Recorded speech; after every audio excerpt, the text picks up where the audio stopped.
दोस्तों इस वक्त का सबसे बड़ा सवाल यह है कि क्या भारत ने एक हमले में पाकिस्तान की सारी न्यूक्लियर पावर को बर्बाद कर दिया है। पूरी दुनिया में यह खबर चल रही है कि पाकिस्तान अपने ही परमाणु गेम में फंस गया। भारत किस बाहुबली का परीक्षण करने की तैयारी कर रहा है जो 1000 परमाणु बमों के बराबर होगा, यानी कि पूरा पाकिस्तान एक झटके में ही खाक हो जाएगा। जी हां, पाकिस्तान के एटम बॉम्ब टेस्ट पर एक्सपर्ट्स की राय भी सामने आने लगी है। भारत को हाइड्रोजन बॉम्ब टेस्ट करना चाहिए, ये कुछ एक्सपर्ट्स कह रहे हैं। भारत के पास दुनिया को दिखाने के लिए मौका है। इजरायली फॉरेन मिनिस्टर जो हैं वो भारत के अंदर है, उन्होंने कुछ बातें की हैं जो बड़ी इंटरेस्टिंग है। आपके इंडिया जो है वो ग्लोबल सुपर पावर है, ग्लोबल सुपर पावर है।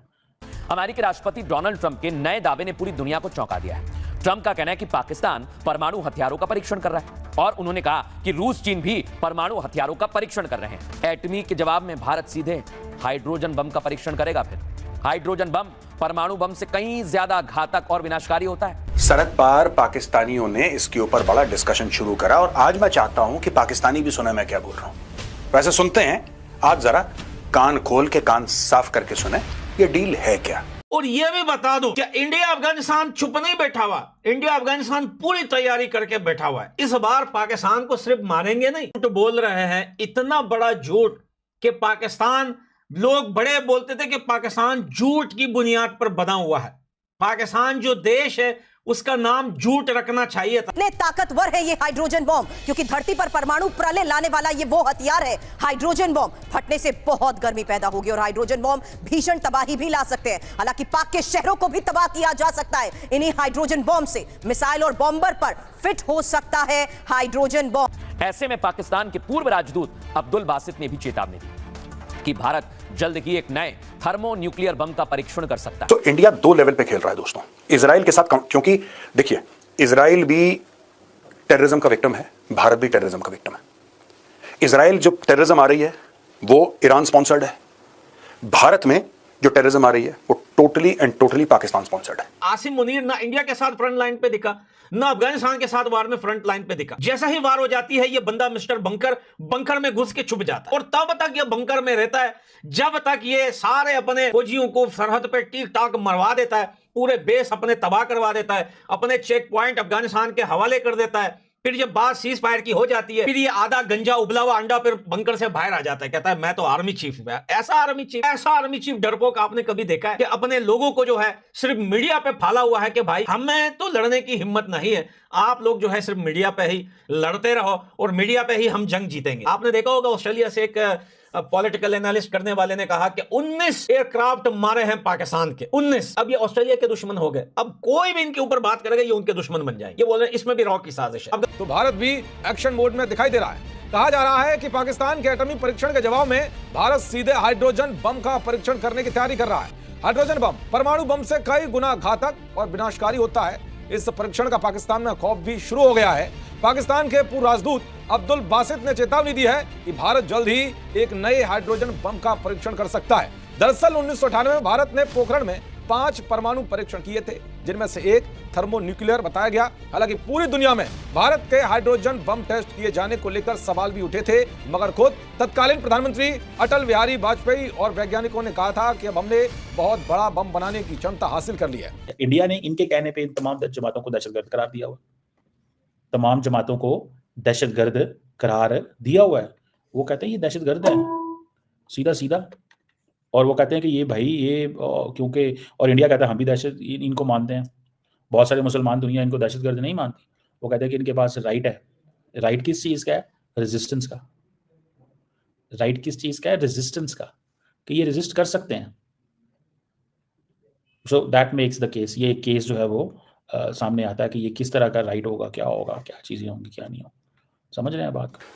मुझे ऐसा लग रहा है कि भारत का जो डिफेंस का डायरेक्शन है वो धीरे धीरे चेंज हो रहा है और आपको 2026 में बहुत कुछ पता लग जाएगा, बहुत कुछ पता लग जाएगा आपको कि जो हमारी वेपन्स की प्रोफाइल है, जो हमारा पूरा मामला है कि हम किस तरीके से वेपन्स खरीदेंगे, किस तरीके से उसकी डिप्लॉयमेंट होगी, ऑल दिस इज चेंजिंग। मैंने शुरू में पाकिस्तान का नाम लिया था ना, मैंने इसलिए नाम लिया था कि America has also realised that Pakistan, and पता नहीं क्यों अमेरिकन को शक है, चाइनीज को कोई शक नहीं है। Chinese are very clear, American are a little bit Doge.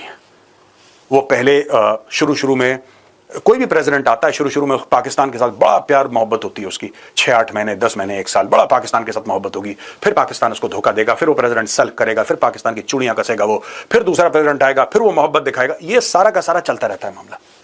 China is absolutely clear कि किसके साथ कैसे डील करना है। यहां पे आप देखेंगे भारत हथियार खरीदेगा 2026 में, इजराइल के साथ पार्टनरशिप होगी, खासतौर से टेक्नोलॉजी और सॉफ्टवेयर में इजराइल के साथ पार्टनरशिप होगी। कुछ जैसे कि बराक मिसाइल है, ठीक है, जो बराक मिसाइल राइजिंग लायन में इस्तेमाल हुई थी वही बराक मिसाइल आपकी इस्तेमाल हुई है ऑपरेशन सिंदूर में। इंडिया जो है वो इजराइल के साथ है इस फोरम में, एज लॉन्ग एज कि जनाब इजराइल को कोई प्रॉब्लम ये नहीं होनी चाहिए। और इंडिया का क्या है जी, रेडिकल इस्लामिक टेररिज्म, ये इस तरह की बातें करते हैं, रेडिकल इस्लामिक। अब रेडिकल इस्लामिक टेररिज्म के ऊपर बन गया है नैरेटिव। अब जो है वो क्या, radical Jewish terrorism, radical Hindu terrorism, radical Christian terrorism, ये वो कहते हैं जी इसके ऊपर बात नहीं, मुसलमान शोर डालते हैं कि जब अगर मुसलमान कत्ल करेगा तो ये इस्लामिक टेररिज्म है, अगर मुसलमान कत्ल करेगा तो ये इस्लामिक टेररिज्म है, अगर कहीं पे इन वट एवर वे कुछ इस तरह और हो रही है तो वो कहते हैं जी हम इसको नहीं मानते, हम इसको नहीं मानते। वो उनका एक व्यू है, वो अपनी उस पर्सपेक्टिव के ऊपर खड़े हैं और वो कहते हैं जो मर्जी कहना कह लो, हम नहीं मानते इसको। बहरहाल ये इन्होंने आज काफ़ी सपोर्ट की है इंडिया को, और सारी बात है इंडिया ने ऑपरेशन सिंदूर और वो सारी बातें की, इंडिया ग्लोबल सुपर पावर है। ये डॉक्टर जयशंकर के साथ जो एक बंदे बैठे हुए हैं, डॉक्टर साहब, ये हमारे पाकिस्तान में हाई कमिश्नर रह के गए हुए हैं बाय द वे, तो I don't know if I can show you, और इस वीडियो में वो नहीं है। तो बहरहाल ये भी एक पॉइंट है।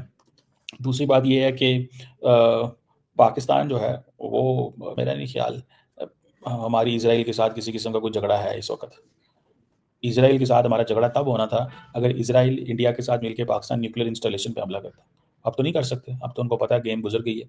वरना इंडियन समझते हैं कि हमने बहुत बड़ा एक चीज़ को मिस किया, वो एक मौका था, हम ये कर सकते थे, वो एक मौका था, हम ये कर सकते थे, ये एक चीज़ बड़ा आई अंडरस्टैंड।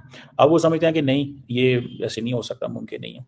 एक हाइड्रोजन बम पूरे पाकिस्तान को नक्शे से गायब भी कर सकता है। अब खबर आ रही है कि भारत इस वक्त एक नए थर्मोन्यूक्लियर यानी कि हाइड्रोजन बम के परीक्षण की तैयारी में जुट चुका है। हाइड्रोजन बम कितना विनाशकारी होता है ये जरा समझ लीजिए, इसकी ताकत समझ लीजिए। अमेरिका ने दुनिया का पहला हाइड्रोजन बम टेस्ट किया। उस विस्फोट की शक्ति इतनी भयंकर थी कि 5 किलोमीटर चौड़ा सफेद आग का गोला बन गया, जिसने आसमान को ढक लिया। सिर्फ कुछ सेकंड में पूरी टेस्ट साइट राख में बदल गई। अब जरा सोचिए, अगर भारत उस स्तर की तकनीक के साथ मैदान में उतर गया तो पाकिस्तान के पास जवाब देने के लिए कुछ नहीं रहेगा। ट्रंप के बयान के बाद पाकिस्तान के अंदर डर फैल चुका है। पाकिस्तान के पूर्व राजदूत अब्दुल बासित ने खुद कहा कि भारत शायद हाइड्रोजन बम का परीक्षण करने जा रहा, जो पाकिस्तान की सुरक्षा के लिए बड़ा खतरा है। सोशल मीडिया पर पाकिस्तानियों ने ट्रंप को कोसना शुरू कर दिया कि ट्रंप ने खुलासा करके हमें फंसा दिया, क्योंकि अब अगर भारत टेस्ट करता है तो पाकिस्तान को जवाब देने की स्थिति ही नहीं बनती है। उसकी अर्थव्यवस्था ढह चुकी है, उसके पास ना तो रॉ मटेरियल है, न टेक्नोलॉजी, न पैसा। पाकिस्तान आज आर्थिक कंगाली में डूबा है। IMF की मदद से उसका बजट चल रहा है, उसके पास परमाणु परीक्षण करने के लिए न तो संसाधन है, न अंतर्राष्ट्रीय समर्थन। ऐसे में अगर भारत ने हाइड्रोजन बम का परीक्षण किया तो पाकिस्तान की न्यूक्लियर डिफेंस यानी कि परमाणु संतुलन की पूरी रणनीति ध्वस्त हो जाएगी।